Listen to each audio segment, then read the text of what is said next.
इहे बरसात रहे नदी बढ़ी आइल सब। रात के अन्हरिया के रात हो सहेलिया। रत्ना के प्रेमवा में भइले बेहाल कवि। धइले ससुररिया के राह हो सहेलिया।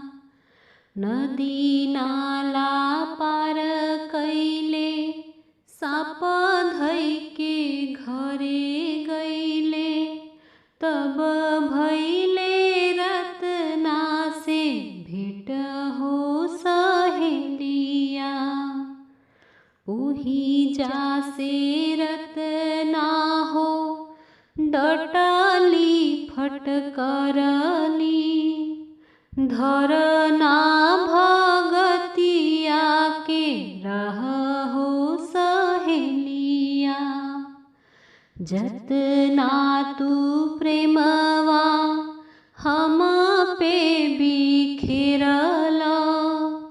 धरना तू राम के शरण हो सहेलिया। इहे बरसात रहे नदी बढ़ी आइल सब। रात के